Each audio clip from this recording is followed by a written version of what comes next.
Bansal IIT విజయవాడలో మనం coaching join అవ్వచ్చు అని చాలామంది అడుగుతూ ఉన్నారు. యాక్చువల్లీ విజయవాడలో అసలు బన్సాల్కి సంబంధించి ఇంటర్ విత్ కాలేజీ ఎవరు డీల్ చేస్తున్నారో మీకు తెలుసా? ఒకసారి తెలుసుకోండి. ఎందుకంటే ఇప్పుడు ఏమవుతుందంటే ఈ ఢిల్లీ సంస్థలు అంటే ఈ బన్సాల్ కానీ లేకపోతే ఫిడ్జీ కానీ అలెన్ కానీ లేకపోతే ఇలా ఆకాష్ కానీ ఇవన్నీ ఏంటి అంటే ఢిల్లీకి సంబంధించిన సంస్థలు ఏదైతే ఉన్నాయో మన రెండు తెలుగు రాష్ట్రాల్లో ప్రతి దగ్గర సెంటర్ ఓపెన్ చేసి ఇక్కడ ఏమవుతుందంటే వాళ్ళే టేక్ కేర్ చేస్తే డెఫినెట్లీ మనం ఎంతో కొంత మాట్లాడడానికి అవకాశం ఉంటుంది. సో వాళ్ళు కాకుండా కంప్లీట్లీ ఫ్రాంచైజ్ ఇస్తారు, లేకపోతే థర్డ్ పార్టీకి ఇస్తారు, హాస్టల్ ఒకటి చూసుకుంటాడు, తర్వాత కాలేజ్ ఒకటి చూసుకుంటారు, కేవలం మెటీరియల్ లేకపోతే ఈ జేఈ కోచింగ్ సంబంధించి.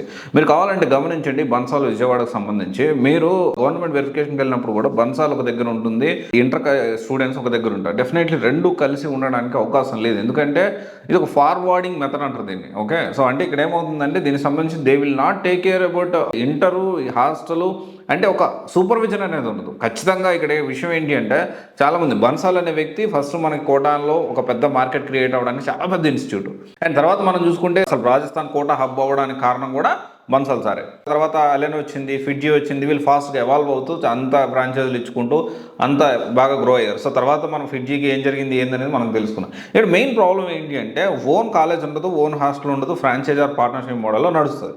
So they are not answerable for మొత్తం ఎంటైర్ ఇంటర్ విత్ నీట్ కానీ ఇంటర్ విత్ జేఈ కానీ వీళ్ళు ఆన్సరబుల్ కాదు. సో డెఫినెట్లీ మీరు ఒకసారి నిజమా కాదనేది మీరు ఒకసారి క్రాస్ వెరిఫై చేసుకోండి.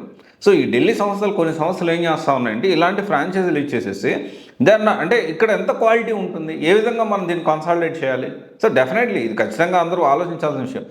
ఢిల్లీ నుంచి వచ్చింది, రాజస్థాన్ కోటా నుంచి వచ్చింది, ఇది తోపు ఇన్స్టిట్యూట్, బ్లైండ్కి వెళ్ళి జాయిన్ అవ్వడం కరెక్ట్ కాదు. బ్రాంచ్కి వెళ్ళండి, అక్కడ ఎవరు డీల్ చేస్తున్నారు, ఇంటర్ సంబంధించి ఎవరు డీల్ చేస్తున్నారు, ఫ్యాకల్టీ ఎవరు, ఇంటర్ ఫ్యాకల్టీ ఎలా ఉంది, మార్నింగ్ స్టడీ అవర్స్ ఎలా జరుగుతున్నాయి, ఫుడ్ క్వాలిటీ ఎలా ఉంది, మీరు ఏ బ్రాంచ్కి వెళ్తున్నారో ఆ బ్రాంచ్కి వెళ్ళండి, రియాలిటీ తెలుసుకోండి. అంతేగాని రియాలిటీ తెలుసుకోకుండా ఢిల్లీ నుంచి వచ్చింది కాబట్టి ఆడపేరు ఉంటే అక్కడికి వెళ్ళి జాయిన్ అవ్వండి, ఢిల్లీలో వెళ్ళి జాయిన్ అవ్వండి, లేకపోతే రాజస్థాన్ వెళ్ళి జాయిన్ అవ్వండి, కోటా వెళ్ళి జాయిన్ అవ్వండి. అంతేగాని అక్కడ బ్రాండ్ ఇక్కడే ఉంది అని చెప్పి మాత్రం మీరు తప్పుటడుగు వేయొద్దు, మీ పిల్లల భవిష్యత్తు అనేది పాడు చేసుకోవద్దు. 100% చెప్తా ఉన్నా స్ట్రైట్ అవే.